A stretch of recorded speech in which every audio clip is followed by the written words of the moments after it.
Se abre la sesión. Excelentísimo señor presidente de honor de esta Real Corporación, señores y señores académicos, entidades benefactoras de la Academia, bodegas William Humbert Basa, amigos de la Academia, señoras y señores. Casi todos los años, en estas fechas, hemos venido desarrollando un tradicional ciclo de conferencias denominado Medicina y Sociedad, ciclo que ya iniciara hace más de 25 años bajo su coordinación el ilustrísimo señor don José Manuel Benítez del Castillo, académico de número de esta Real Corporación, jefe de servicio de oftalmología que fuera del Hospital de Jerez, al que le recordamos con gran afecto y consideración. Tras su jubilación en el hospital me encomendó continuar coordinando en la Academia estos ciclos y así lo hice. Durante estos años han participado en este ciclo de conferencias destacados profesionales de la sanidad con interesantes ponencias en las áreas del conocimiento sobre temas prevalentes y relevantes de la medicina. Así, el pasado año 2021 creí muy conveniente dedicarlo a la dramática pandemia del tristemente coronavirus SARS-CoV-2, agente etiológico de la enfermedad COVID-19. A ello contamos con la generosa participación de 3 destacados profesionales de la medicina clínica y de la investigación, profesores doctores don Alfredo Michán Doña, don Ángel Estella García, don Juan Carlos Durán Alonso, académico de número de esta institución, que trataron en sucesivas sesiones los aspectos generales, epidemiológicos, clínicos y preventivos, los relacionados con el paciente grave en las unidades de cuidados intensivos, los conflictos éticos, la infección por coronavirus en las personas mayores y su problemática social. Finalizando el ciclo, el presidente de la Real Academia de Medicina y Cirugía de Cádiz, excelentísimo señor don José Antonio Girón González, con el análisis riguroso de las vacunas para el coronavirus. Este año, este ciclo va a estar restringido a una única conferencia que dictará el ilustrísimo señor don Francisco Doña Nieves, académico de número y bibliotecario de la Real Academia de Medicina y Cirugía de Cádiz, sobre una temática médica antigua, en la actualidad de gran interés mediático, sobre la vacuna que erradicó la viruela, una visión histórico-médica a través del arte. De una manera sucinta, tengo el placer a continuación, por razones protocolarias, de exponer una breve reseña curricular, tal como él desea, de su brillante trayectoria profesional. El doctor Francisco Doña es licenciado y doctor en Medicina por la Universidad de Cádiz y especialista en Medicina del Trabajo. Tesis de licenciatura que obtuvo la calificación de sobresaliente versó sobre el doctor Revueltas Montel, 1839-1887, y su obra Médico-Social en Jerez de la Frontera. En su tesis doctoral analizó los orígenes de la medicina del trabajo en España, aportación de la prensa médica andaluza del siglo XIX, 1820-1898. Ambas tesis fueron realizadas en la Cátedra de Historia de la Medicina de la Facultad de Medicina de Cádiz, bajo la dirección de su maestro, el profesor don Antonio Orozco Aguadí. Como médico del trabajo, ejerce su profesión en Jerez de la Frontera, habiendo sido médico de empresa en la bodega Pedro Domecq durante los años 91 a 1995 y desde entonces hasta la actualidad es médico del trabajo en el Corte Inglés. Además, es responsable de un servicio de prevención ajeno en Jerez, ejerciendo también como perito médico en cuestiones de salud laboral. Asimismo, ha sido profesor de Fundamentos de Salud Laboral en la Escuela Universitaria de Relaciones Laborales de Jerez y profesor asociado en la Cátedra de Historia de la Medicina de la Facultad de Medicina de Cádiz. Obtuvo el primer premio de ensayo de la Caja de Ahorros de Jerez en el año 1986 y diversos premios de la Academia de Medicina de Cádiz y de la de Sevilla. En esta última recibió el primer premio de la Asociación Andaluza de Medicina y Seguridad en el Trabajo en el año 1990. Es académico numerario y bibliotecario de la Real Academia de Medicina y Cirugía de Cádiz, académico correspondiente de la Real Academia Nacional de Medicina, de la Real Academia de Medicina y Cirugía de Sevilla y académico supernumerario de esta Real Corporación. Actualmente, su línea de investigación principal sin abandonar la investigación en la historia de la medicina, estudia las relaciones entre la medicina y el arte, área en la que cuenta con amplias y variadas publicaciones, habiendo dirigido o codirigido trabajos de doctorado y tesis doctorales y habiendo dictado innumerables ponencias. Cedo la palabra a continuación al profesor y académico ilustrísimo señor don Francisco Doña Nieves, cuya interesante conferencia versará sobre la vacuna que erradicó la viruela, la visión histórica.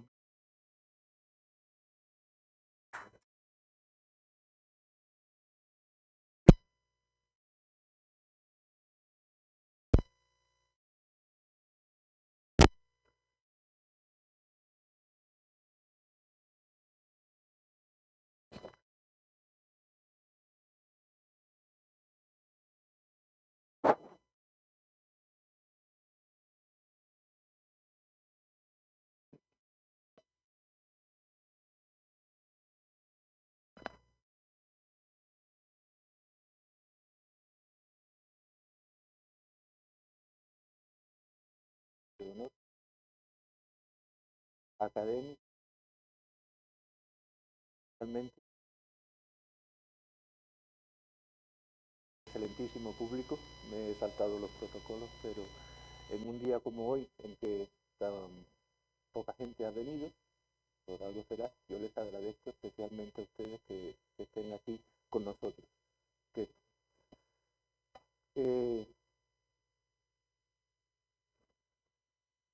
Vamos a apagar un poquito la luz, que lo voy a hacer Rafael ahora. Como acaba de decir el presidente de la academia, mi querido amigo Joaquín Ortiz, vamos a hablar de la vacuna que erradicó la viruela.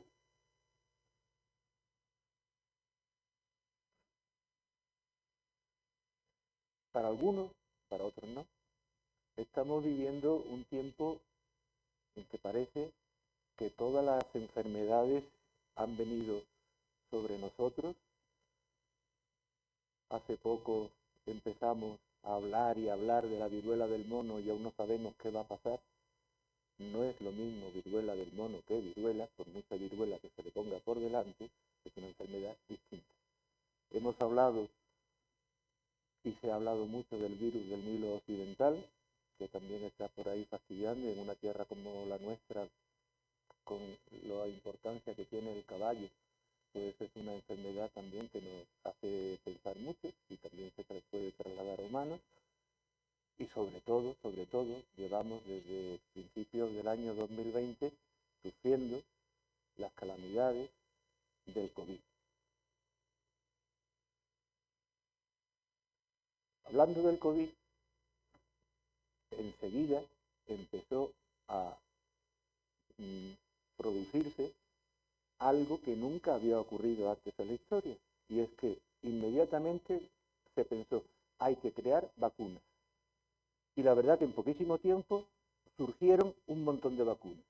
Y hoy en día todavía siguen perfeccionándose, porque la industria farmacéutica lo tiene que hacer así, por ese poco tiempo que ha sido, las vacunas contra el COVID. Yo confío en que algún día consigamos que la vacuna contra la COVID sea como la vacuna de la gripe, porque esta enfermedad ya nos la quedamos encima y necesitamos una buena vacuna que nos evite problemas, sobre todo a los que lo necesitamos más por ciertas cuestiones. La vacuna es fundamental. Y el éxito de la vacuna, porque hay que reconocer que ha sido un éxito, es la vacunación masiva que se ha llevado a cabo, por ejemplo, en España, que por eso hoy estamos con COVID.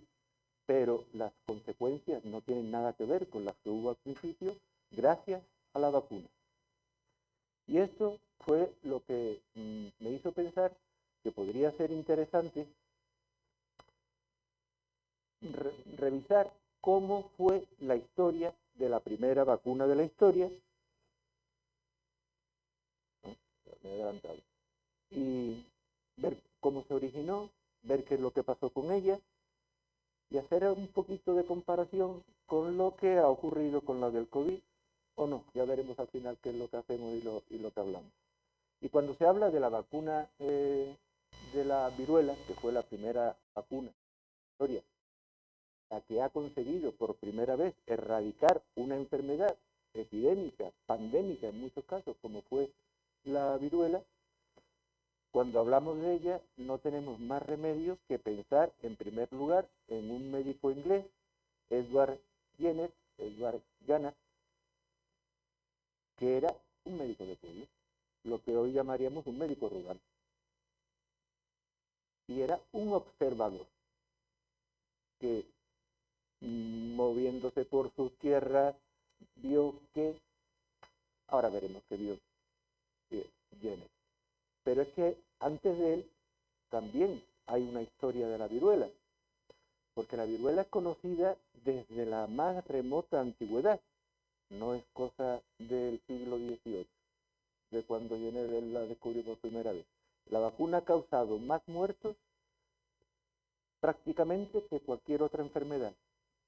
Y con la peste han sido los grandes destructores de la humanidad. Pues, aunque desde hace mucho tiempo ya había tratamientos, los primeros que sabemos que se realizaban lo hicieron en China.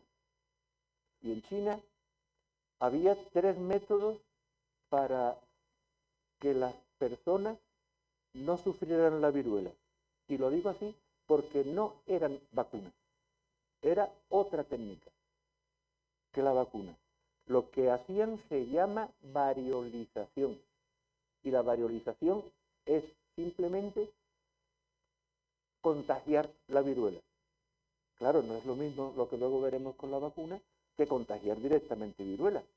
Lo primero que podemos pensar es que con esta técnica muchas personas morían. Aún así, otras se salvaban. Por tanto, la variolización es contagiar viruela humana a otro humano. Y fundamentalmente se hacía con 3 técnicas. Una era introducir en los orificios de la nariz un pedazo de algodón empapado de pus, extraído de pústulas, como dice ahí. O sea, empapaban el algodón en la pústula del enfermo que lo tenía, y eso se lo metían en la nariz, pues normalmente a los niños y a otras personas que querían vacunar. Esa era una de las técnicas.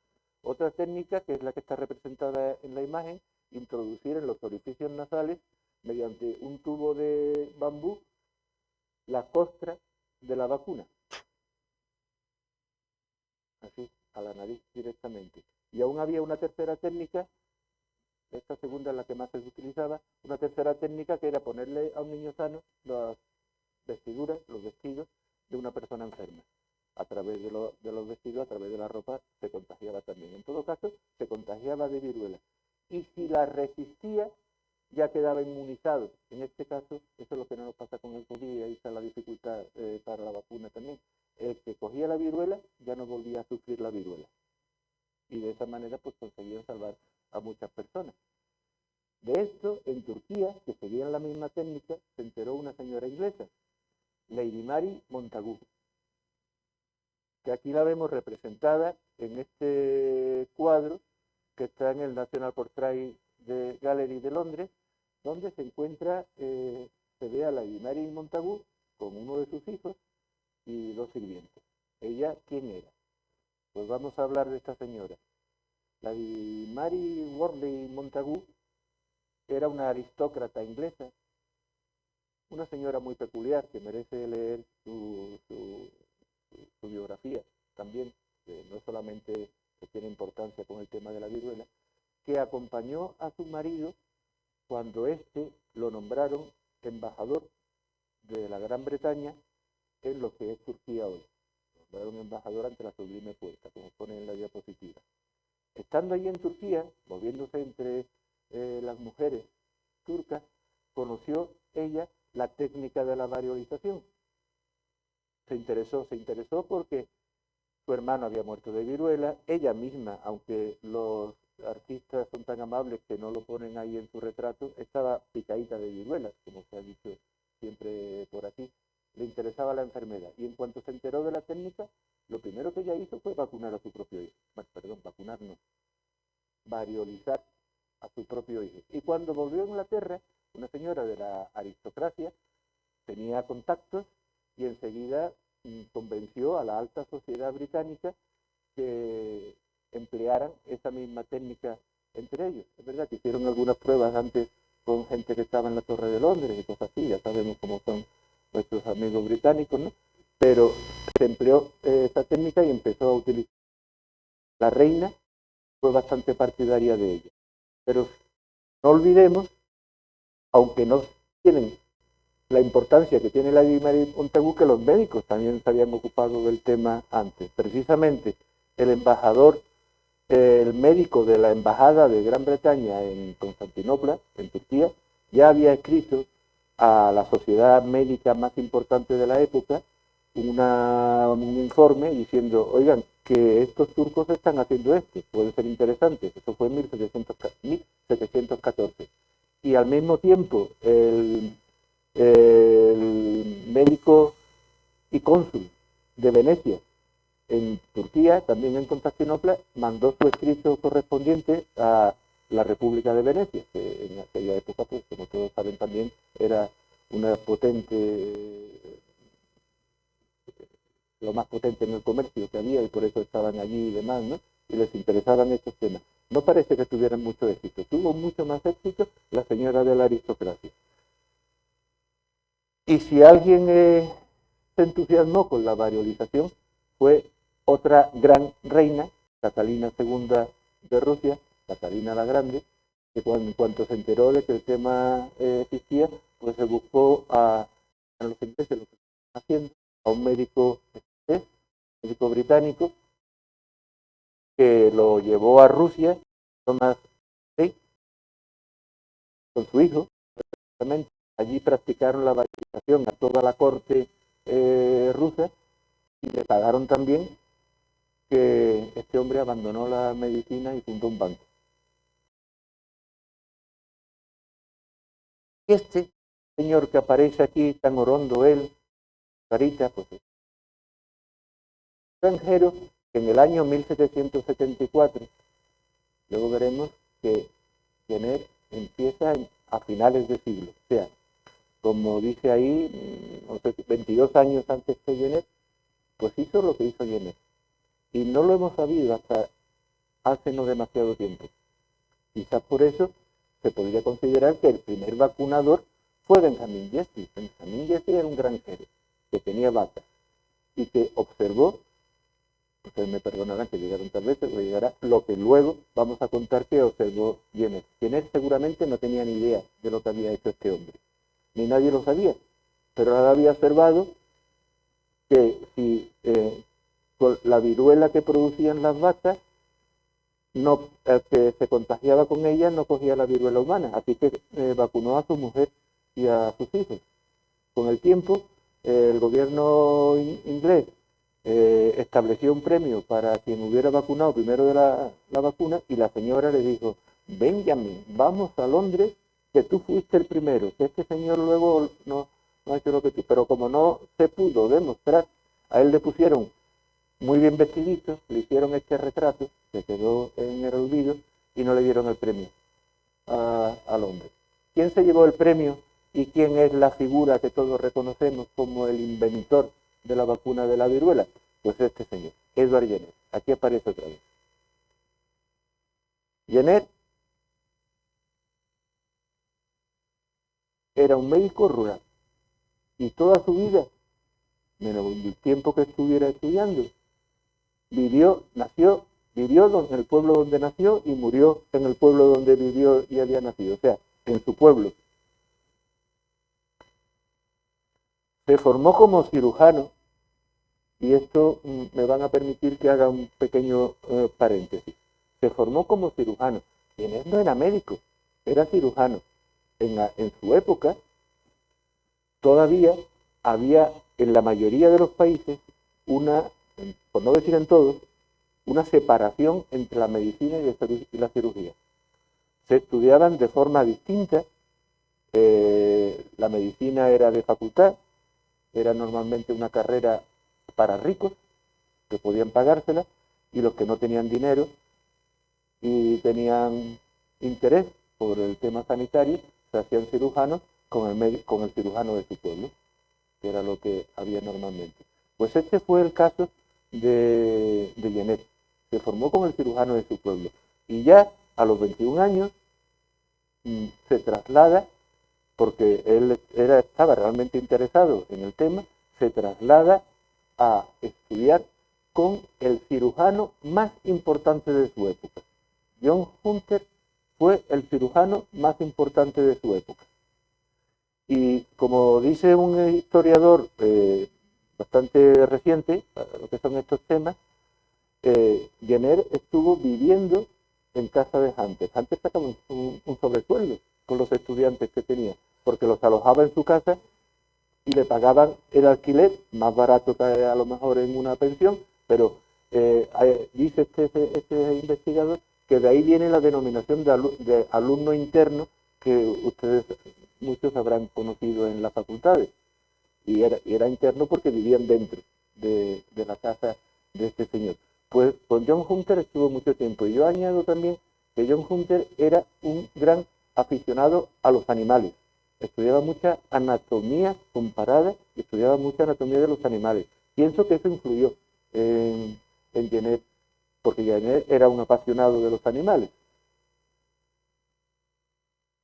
De hecho, fue elegido miembro de la Royal Society de Medicina de Londres, pero no por trabajos médicos, que hasta entonces no lo había hecho, sino, sí, lo había hecho, perdón, pero no lo eligieron por sus trabajos médicos, lo eligieron por sus estudios sobre las aves, concretamente el cuco. Tiene una disertación magnífica sobre el cuco. Con el tiempo, en 1792, la Universidad de St. Andrews, en Escocia, le nombra médico, fíjense ustedes, por recomendación. Era una manera de destacar la carrera en aquella época. Cuando un cirujano era brillante, tenía prestigio, pues había algún médico que decía a su facultad, este hombre puede ser de los nuestros, puede ser médico. Y lo hicieron en Escocia, él era inglés. Y luego, ya más tarde, en 1813, 10 años antes ya de morir, la Universidad de Oxford, de las más prestigiosas de la Gran Bretaña, esta sí le concede el título honorario de doctor en medicina. Por tanto, estamos hablando de un cirujano que le gustan los animales, observador de los animales, y que llega a ser médico por prestigio propio, no porque hubiera estudiado la carrera en una facultad. Bueno, pues este señor cirujano había observado, que es uno de los cuadros que más me gustan a mí sobre la cuestión y que nos dice prácticamente todo, para ver. Él había observado que las vaqueras, las señoras que ordeñaban las vacas y las cuidaban, tenían en la zona de las manos que utilizaban para ordeñar unas pústulas, unas pupitas, que eran similares a las de la viruela. Y estas mujeres no contraían la viruela. Entonces, él se fija en eso y decide hacer un experimento. Un experimento que hoy hubiera sido imposible. Y si lo hubiera hecho de manera oculta, estaría en la cárcel. El 14 de mayo de 1796, Jenner tomó pus de una pústula que tenía en la mano. Todo tiene nombre. Ahora la medicina no se dice el nombre, pero entonces se decían los nombres de todo en la historia clínica. Pues una vaquera, esta, que se llamaba Sarah Nelmet, esta vaquera, ven ustedes ahí que se está vendando la mano, porque de la mano Jenner le había extraído pus de una de las vesículas, pústulas que ella tenía, según el momento de la evolución. Y esa pus se la administra en el brazo a un niño de 8 años que se llamaba James Pitts. No sabía lo que había hecho James Pitts antes. Esto es las cosas que pasan en medicina y en la vida. Siempre hay alguien que ha hecho antes algo. Se sabe después, pero Jenner era médico y lo publica en los tratados que había. Y esa fue la primera vacunación que se realizó. Para asegurarse, todavía más años de cárcel le hubieran caído,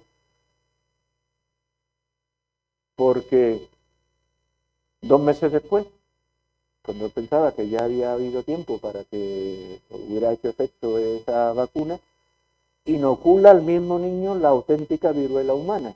O sea, contagia a James Pease, al pobrecito, de viruela. Pero por suerte para James Pease y para la humanidad, el niño no se contagia. Y así se demostró el efecto de la vacuna. Jenner estaba tan convencido que el siguiente que vacunó fue a su propio hijo. Había probado antes con el niño dicen que era de uno de los empleados, del que llevaba la carreta o algo así, ¿no? Pero bueno, a su propio hijo. Y siempre en los cuadros que vamos a ver, se van a fijar ustedes que los pintores han tenido el detalle de ponernos la vaca. Siempre vamos a encontrar la vaca en los cuadros que ahora vamos a ir viendo cada vez más, ¿vale? Incluso en este, porque también en aquella época, en el mismo tiempo que Jenner, había los conocidos como antivacunas. Y uno de esos antivacunas fue un ilustrador, este tal James Ridley, que en esta acuarela pinta lo que él decía que iban a hacer. Eso era lo que le iba a pasar a la gente que se vacunara, pues que le salían cuernos, o incluso le salía una vaca por dicha sea la parte, y atrás de ese señor, ¿no? O sea, terrible. Estaba diciéndole a la gente, no vacunaros, no vacunaros. Era un antivacunas, y no quiero hacer comparaciones. Pero bueno, desde Inglaterra, que es donde se origina, y no es bien recibida al principio, le costó a Jenner que se aceptara la vacuna. La vacuna se extiende por los distintos lugares del mundo. Y el primero conocido que se proclama defensor de la vacuna fue Napoleón. La vacuna se descubre entre 1798 y 1801. Las cosas en aquella época no iban tan rápidas como para nosotros ahora, pero ya en 1805, bastante pronto, Napoleón dice, Napoleón sabía muy bien que la enfermedad mataba más soldados que las balas, que los cañones en la guerra, y vacunó a todo su ejército. Él fue el primero en establecer una vacunación de su ejército.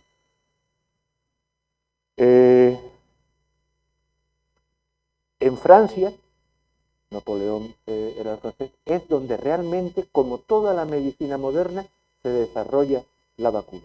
Son los franceses, en aquella época, principios del siglo XVIII, la medicina no tenía su centro en Estados Unidos, como lo tiene ahora, prácticamente.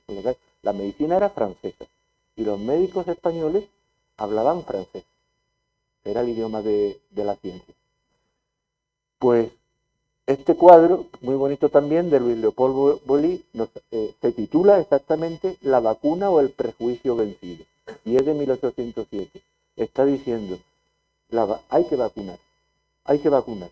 Los prejuicios los vence. Aquí vemos a otro médico famoso de la época, había sido también médico del ejército de Napoleón, por cierto, Jean-Louis Salibert, que parece en el cuadro que está vacunando a dos manos, incluso. Tiene a un niño vacunando en el brazo a cada mano. Los franceses que siguen en 1900 vacunando al ejército y la vaca, porque la pus se extraían todas estas vacunaciones directamente de la vaca. Siempre tenían que tener una vaca con pústulas para coger de ahí la sustancia que se inyectaba. Las obras filantrópicas, en este caso de Petit Journal, que era un periódico importante, a pesar de llamarse Petit, por delante, pues ofrecían la vacuna a todo el personal que quisiera ir a ponérsela. Aquí lo vemos a unos médicos tomando la pus de la vaca, la han pintado así, aquí otro poniéndoselo a esta señora, en otro caso hay un niño, hay hombres, o sea, a población de todas las edades. Los franceses llevan la vacuna a sus colonias, a Indochina. Este cuadro lo pongo porque a mí me gusta mucho este cuadro, en que un médico está vacunando a una señora en lo que hoy es Vietnam, en la Indochina francesa. Y vamos a ver en otro sitio, porque por todas partes se va extendiendo la vacuna. En la antigua Alemania, en lo que era Alemania, pues el cuadro es divertido porque aquí han organizado una fiesta para vacunar. tienen su botellita de vino y su fruta y están comiendo y de todo y tienen a los niños y el médico poniendo vacunas y las mamás con sus niños. Esto está parece dedicado más que nada a la parte infantil y este señor que se está tomando una copa. Ahí detrás, tan tranquilo, también, bueno, pues se ve muy felices a los alemanes poniéndose la vacuna. Me encanta también la luz que tiene este cuadro, siendo danés, siendo de Dinamarca, que parece una tierra oscura, y que tiene pues un ambiente bastante relajado y agradable, con algunos niños ya vacunados, que están vacunando, y otros esperando con sus madres. Y en España, se me olvidaba, que está aquí este mural del pintor mexicano Diego Rivera, pero que está en Detroit, dentro de los murales de la industria. Rivera, que hay un simbolismo evidente en esta ocasión, pinta un nacimiento en que San José y la Virgen es el médico y la enfermera y el niño Jesús está siendo vacunado y no nos falta la mula y el buey y están los médicos investigando por ahí. Bueno, un detalle de ese mural de Rivera. Y en España, pues esto es una ilustración de una imagen de la Ilustración Española y Americana, una revista que fue muy importante en la época. Hombre, lo vemos un poco oscuro teniendo en cuenta lo que hemos visto antes, ¿no? Pero no sé si es... Hay médicos vacunando, la vaca en medio. Este otro cuadro tiene mucho más color, pero no se ve esa alegría de los niños daneses. Yo creo que los pintores españoles son más realistas, porque a mí que me digan que los niños están tan contentos cuando están allí poniendo un diseño de vacuna, yo no me lo creo. Y este está aquí, muertecito de miedo, y eso que es chico, y en fin, está el médico poniendo vacunas a los niños. Otro se llama Centro de Vacunación, es un cuadro que está en el Museo del Prado de Manuel González Santos, principios del siglo XX. Volvemos a encontrarnos la vaca como fuente de la vacuna. La primera vacuna contra la viruela se llevó a cabo por ese médico catalán, Francisco Pi Guillén y Verdeset, en Gerona, en Puigcerdá. La cercanía con la frontera francesa es evidente. La vacuna venía de Francia. Y este médico de Gerona, pues dijo, yo se la voy a poner a mi gente y se lo puso a 3 niños. Esta es la vacunación que a finales del siglo XIX se lleva a cabo en el Hospital de Niños Pobres de Barcelona. Todavía en 1890 tenían la vaca en medio de todo el centro de vacunación. Y me voy ahora a dar un paso atrás porque ya he comentado antes que la viruela, la principal causa de mortalidad. América no se conquistó con las armas, América se conquistó con la viruela, el fallecimiento de la población indígena, que no había estado expuesta jamás, porque aquí, como existía desde hace muchos años, había gente que tenía una cierta resistencia. Ahí estaban completamente vírgenes ante la viruela, que fueron muchísimos los que murieron. Hubo poblaciones que se perdieron enteras. Pero si España llevó la viruela a América, pues España llevó a América también la vacuna. Y eso ocurre porque Carlos IV, el rey Carlos IV, para otras cosas poco admirado, pues en el tema de la vacuna fue un impulsor absoluto de la misma.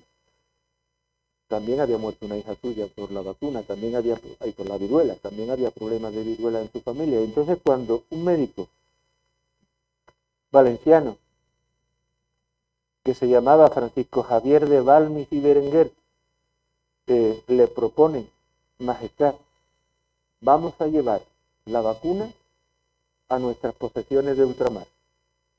El rey le dijo sí, y puso el dinero encima de la mesa para poder financiar una expedición que duró casi 10 años, entre una cosa y otra, y una serie de personas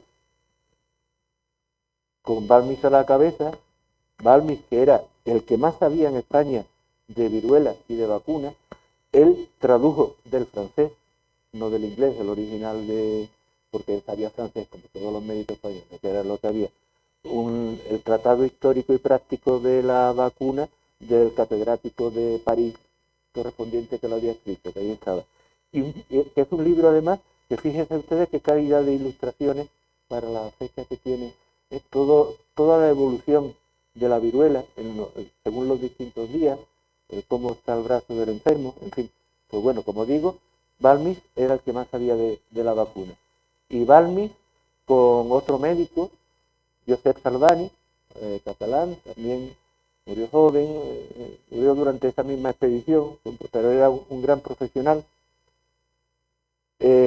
con dos cirujanos como ayudantes, y Antonio Gutiérrez Robredo y Manuel Julián Grajales, con dos practicantes, eran los que realmente administraban la vacuna, con dos enfermeros, y como rectora de esa Real Expedición Filantrópica de la Vacuna, de la que probablemente hayan oído todos ya hablar, iba pues una señora que se llamaba Isabel Zendal Gómez. ¿Le suena Isabel Zendal? Han dado su nombre al hospital del COVID ahora. A ella la nombraron enfermera también, pero ella en realidad era la que cuidaba a unos niños en un hospicio, en La Coruña. Y en esta expedición, por motivos varios, no podían llevar vacas infectadas. Entonces, ¿qué decisión tomaron? Otros que como Jeanette podían acabar en la cárcel si estuvieran en nuestros días. Pues coger a los niños del hospicio, y ellos fueron el reservorio vivo, perdónenme la expresión, las vacas. Era más fácil tener en el barco, en los barcos, que iban varios, a estos niños. Y de los niños iban pasando de uno a otro para llevarlos a... Bueno, los niños, aunque no lo vamos a leer, no creo que dé tiempo, pero tienen ahí. Están ahí sus nombres. Niños entre 3 y 7 años, incluido el propio hijo de Isabel Zendal, fueron esos niños que llevaron la vacuna en la expedición filantrópica. Pues la expedición, que parte en el año 1803 de La Coruña, en la corbeta María Pita, va a todas las posesiones españolas, tanto las de América como las de Oceanía. Los barcos se van dividiendo, no he traído aquí más detalle, pero bueno, ahí están. Ellos se organizan para abarcar todo lo posible del territorio español, y allí llegan a los sitios, aunque sin quitar el más mínimo mérito a la expedición de Balmis, a la Real Expedición Filantrópica de la Vacuna. Sí tengo que decir que muy recientemente un buen amigo mío, sobre todo, que es el doctor Antonio Pérez, ha demostrado que cuando llegaban a cualquier sitio de América, se encontraba que los médicos del lugar ya se habían hecho con la vacuna y ya estaban vacunando. Lo que aportó la Real Expedición Filantrópica sobre todo fue volumen, porque estos médicos de allí podían obtener por un amigo de alguna manera que está en otro lado, 2, 3 dosis. Tampoco tenían muchas más, tampoco tenían las vacas infectadas. Pero aquí, solo como ejemplo, por ejemplo, tenemos a un religioso de la Orden de San Juan de Dios, el Fray Pedro Manuel Chaparro, que era doctor en medicina, hermano de la Orden de San Juan de Dios y doctor en medicina, que había conseguido la vacuna por un amigo y ya la estaba aplicando cuando llegó allí la Real Expedición Filantrópica de la Vacuna. Los médicos muchas veces, sobre todo los médicos de pueblo, los médicos rurales, se buscan la vida, no es otra cosa, y procuran dar lo mejor. Bueno, pues continuamos y siguen pasando los años y empiezan a establecerse campañas contra la viruela. Continuamente. Esta en Madrid en 1909, esto es un cartel propagandístico ruso recomendando también la vacuna. Este es español de los años 40, vacúnese contra la viruela. Pues a mí me toca porque las empresas, las grandes empresas americanas, en este caso de la minería, también colaboraban, y este es un médico de empresa americano y la enfermera vacunando a las niñas de los mineros que constituían esa empresa, ¿no? Un cartel chino que da una alegría tremenda para también nada más verle los colores y lo contentos que están todos. Era propaganda oficial de la vacuna. Y llegamos a un momento trascendente. Sí, se está vacunando en todas partes, pero ¿cómo conseguimos erradicar la enfermedad? Se ponen a pensar unos señores en la OMS, que pensaba entonces bastante, y deciden hacer un programa internacional de erradicación de la viruela. Esto es lo decisivo, porque ellos dicen, para que sea efectivo, para erradicar la enfermedad, no podemos coger a los niños chinos por una parte y luego otro día a los niños americanos y a los españoles del año 40 o del año 60. Tenemos que llevar la vacuna de la viruela a todo el mundo y lo organiza la OMS. Y entonces envían su personal para ir vacunando a niños en los países menos desarrollados, que son los que no tenían dinero para pagarla, como si lo tenían Francia, incluso España, o Alemania o Dinamarca. La vacuna se lleva gratuitamente a los niños orientales, a los niños de África, también a los niños europeos y americanos. No se deja a ninguno, se centra en los niños la vacunación. Y gracias a esto, poquito a poco, se van dando los últimos casos. En este mapa está recogido. El último caso conocido, pues, en América del Norte, por ejemplo, y Centroamérica incluida, fue en 1952. En Sudamérica en 1971. Europa en 1953, prácticamente igual. Asia en 1975, África en 1977. Aquí en África en 1977 se da el último caso recogido históricamente en la historia de la medicina de una persona contagiada por la vacuna, por la viruela minor, además, no era la más grave. La viruela se declaró erradicada en el mundo en diciembre de 1979. Desde entonces no hay viruela, gracias a la vacuna. Los últimos fallecidos, fallecido no, porque este hombre no murió. Él tenía una viruela minor, fue contagiado y se curó con el tiempo, pero es el último caso que quedaba. Desgraciadamente, en realidad, el último caso fue esta pobre Janet Parker. Esto fue un accidente terrible. Ella era fotógrafa en la Universidad de Birmingham, en el departamento de anatomía. Ella trabajaba en la universidad cuando se hace entonces no había, la fotografía no era como hoy, que la gente no tenía un móvil, había fotógrafos para hacer a las preparaciones anatómicas sus fotos y demás.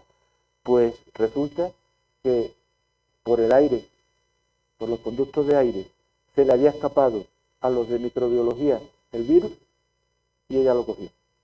Y ella falleció. Y ella fue la última víctima de la viruela.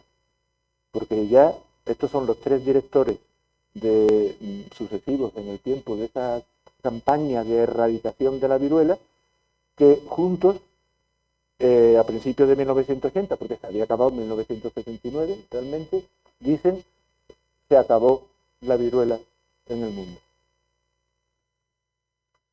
Pero bueno, aquí, aunque sea un cuadro de autor desconocido, quiero acabar con esta imagen porque vemos a Jenner, otra vez Jenner, recomendándole a un amigo suyo granjero que vacunara a su familia. Y es lo que digo yo también, lo mismo que Jenner, aunque yo no sea. Hay que vacunar y vacunar todo lo que sea necesario, sin abusar en los tiempos, porque el cuerpo tiene su ritmo también, para eso están los expertos, para decírnoslo, pero esperemos que un día, si no se consigue erradicar, de más enfermedades que están a punto de erradicarse. La polio necesita poco tiempo para que se acabe también, con lo que ha sido la polio en este país, y alguna más. Los que vienen ahora, pues tendrán lo que tendrán. La COVID, pues habrá que seguir desarrollando vacunas cada vez mejores y tendremos que seguir utilizándolas pues siempre que haga falta. La viruela se erradicó y con esto quiero poner fin dándole las gracias a ustedes por su paciencia y por no haberse movido mucho de la silla.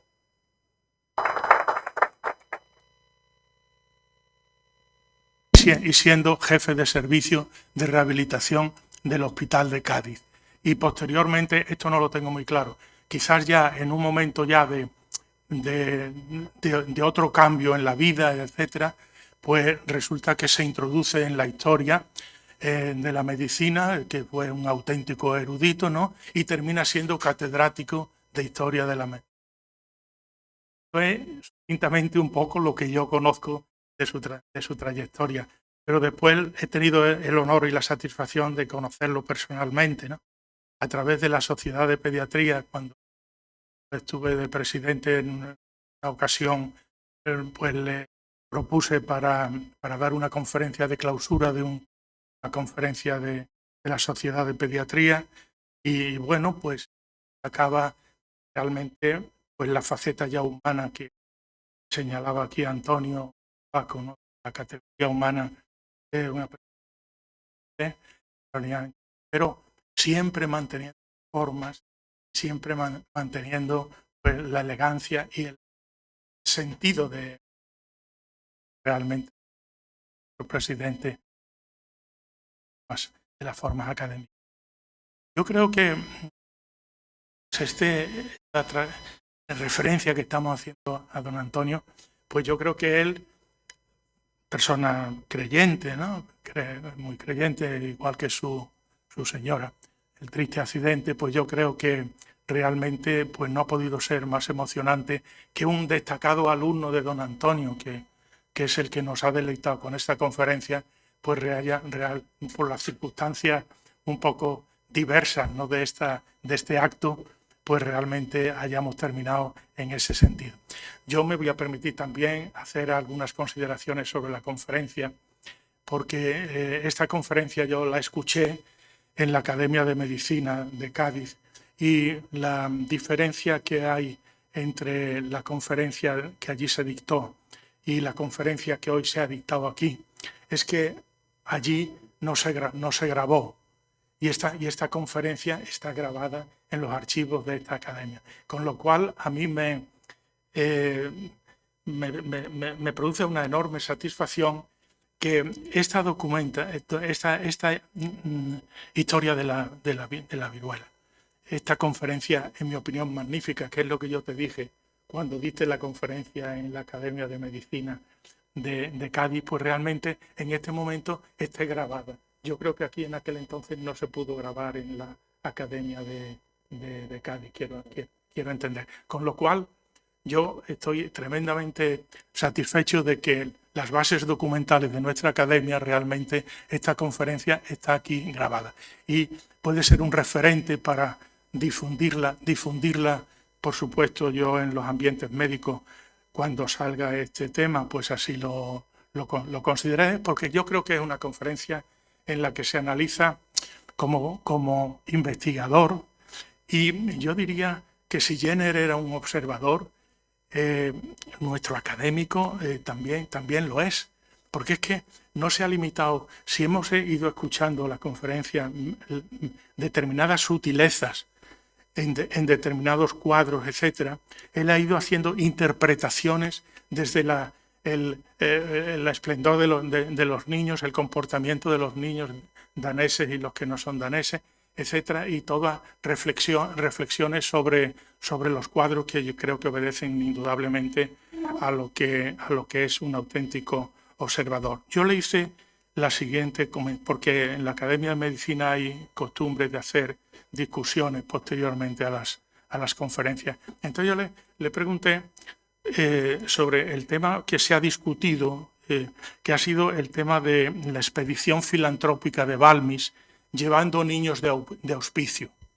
Y entonces, pues bueno, eso ha sido evidentemente los detractores, ¿no? Y ha habido sectores que han considerado que eso fue un auténtico maltrato a la infancia. Eso está publicado también como hay antivacunas.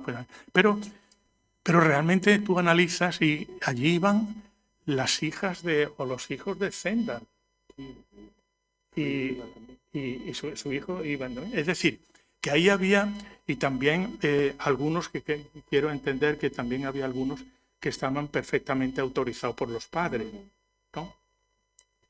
Los niños eran huérfanos y como Isabel tuvo que ir y ella era la que cuidaba a los niños en el hospicio y ella era madre soltera, su hijo vivía con ella y claro, no lo va a dejar en La Coruña. Ella tampoco pensaba que fuera... Yo no creo que ninguno de ellos pensara en ese momento en la crueldad que se estaba cometiendo. Era otra mentalidad la que había completamente distinta y simplemente era un modo inteligente de mantener viva la vacuna, que era lo que interesaba, y mantener vivos a los niños. Un tema pendiente es qué fue de aquellos niños, porque hasta ahora lo poco que he podido saber no murieron, pero se fueron quedando por los distintos países a los que fueron llegando y allí tuvieron que seguir su vida, pero el gobierno español no se preocupó de mantenerlos ni le daba dinero y después no se perdieron en la historia, ¿no? Pero no iban, eran todos, la inmensa mayoría de La Coruña y algunos de Madrid, pero todos huérfanos. Bien, pues yo recuerdo que en la Sociedad de Pediatría también, bueno, haciendo una alusión al tema de la asistencia a esta magnífica conferencia, pues el jefe del servicio aquel entonces del hospital de Huelva, ¿no? Pues pasó una vergüenza indescriptible, ¿no? Porque una personalidad de la pediatría española, que no voy a citar aquí, de la pediatría internacional, pues realmente fue a dar la conferencia allí a Huelva, invitado para esto y tal, y había 4 personas. Está el jefe del servicio y estaban 3 más y yo, y el conferenciante, ¿no? Bueno, claro, eso lo pasa uno tan mal cuando tienes, por una parte, una conferencia de esta característica, ¿no? Y porque él realmente, cuando yo le solicité la conferencia, él me dijo que tenía una agenda muy cargada, y yo lo sé, que es así.